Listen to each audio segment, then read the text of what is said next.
ছাত্ৰসন্থাৰ ৫৬তম যি গোলাঘাট অধিৱেশন ইয়াৰ আজি সামৰণি আৰু মুকলি সভা অলৰেডি চলি আছে।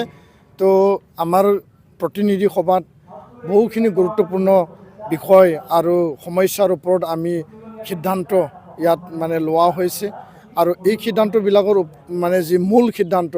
যে বিটিআৰ শান্তি চুক্তিৰ যিবিলাক আধৰুৱা হৈ থকা যিবিলাক দফা যে শোণিতপুৰ বিশ্বনাথত গাঁও অন্তৰ্ভুক্তৰ যি দাবী আছিল আৰু বড়ো কছাৰী কাউন্সিলৰ যি ছেটেলাইট গাঁও ইয়াত অন্তৰ্ভুক্ত হ'ব লাগে বা গাঁও নটিফিকেশ্যন হ'ব লাগে আৰু আন দিশে কাৰ্বি আংলঙৰ যি জনজাতি পাৰ্বত্য জিলাৰ যি মৰ্যাদা বড়ো কছাৰীসকলক যি মৰ্যাদা দিব লাগে এই শান্তি চুক্তিৰ সকলো দফা আখৰে আখৰে ৰূপায়ণ কৰাৰ ক্ষেত্ৰত ৪ বছৰ যিহেতু অতিক্ৰম কৰিলে কেন্দ্ৰীয় চৰকাৰ অসম চৰকাৰ দায়িত্ব সহকাৰে পালন কৰিব লাগে সেইটো আমাৰ মূল সিদ্ধান্ত আৰু এই যি সিদ্ধান্তৰ ওপৰত চৰকাৰে সময়মতে কোনো কাৰণত বিলম্ব নকৰাকৈ ২০২৪ৰ ভিতৰত সকলো দফাবিলাক ১০০% কাৰ্যকৰী কৰাৰ কাৰণে আমি দাবী ৰাখিছোঁ আৰু আহ্বান জনাইছোঁ। দ্বিতীয় কথাটো হ'ল যে বড়ো মাধ্যমৰ গুণগত শিক্ষা মাতৃভাষা মাধ্যমৰ গুণগত শিক্ষাৰ ওপৰত আমি কাম কৰি আছোঁ আৰু এই ক্ষেত্ৰত গুণগত শিক্ষা আন্দোলন কোৱালিটি এডুকেশ্যন মুভমেণ্ট নামেৰে আমি যোনটো আমাৰ অভিযান আছিল মিছন কোৱালিটি এডুকেশ্যন সেইটো আমি ৰূপান্তৰ কৰি পেলাই কোৱালিটি এডুকেশ্যন মুভমেণ্ট নামেৰে আমি এতিয়া এটা জনজাগৰণ এটা পূৰ্ণাংগ পৰ্যায়ত আমূল এটা পৰিৱৰ্তন শিক্ষাৰ লগত আমি জড়িত হৈ পেলাই আমি কাম কৰিম আৰু এই ক্ষেত্ৰত শিক্ষক নিযুক্তি দিয়া ছিংগল টিচাৰ জিৰ' টিচাৰ য'ত বিদ্যালয়বিলাকত আৰু সময়মতে ২০২৪ত যি পাঠ্যপুথি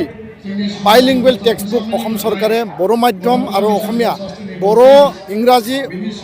অসমীয়া ইংৰাজী বাইলিংগুৱেল টেক্সটবুক প্ৰদান কৰিব লাগে এইটো আমাৰ দাবী আছে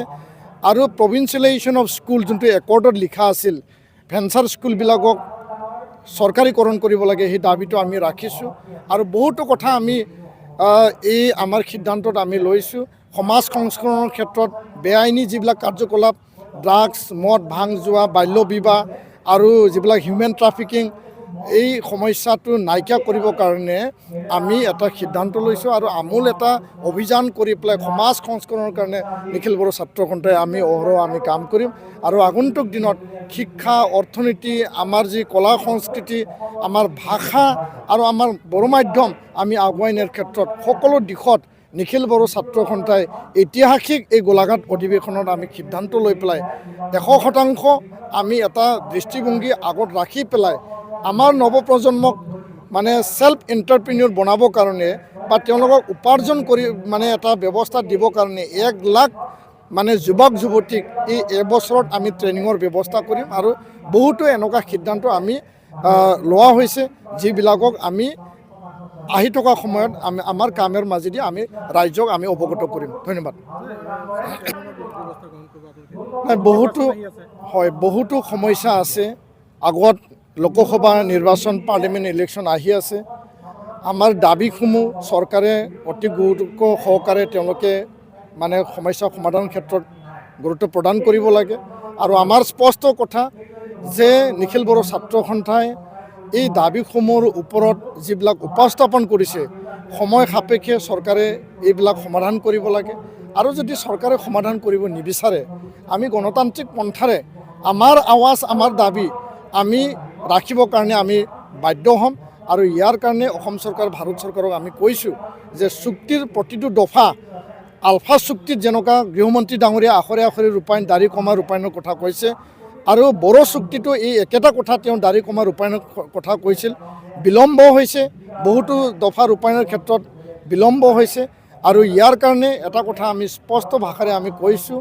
যে ৰাজনীতিক যি এটা পদক্ষেপ পলিটিকেল যি উইল সেই ৰাজনীতিক ইচ্ছা চৰকাৰে আগত ৰাখি পেলাই বড়ো সমস্যা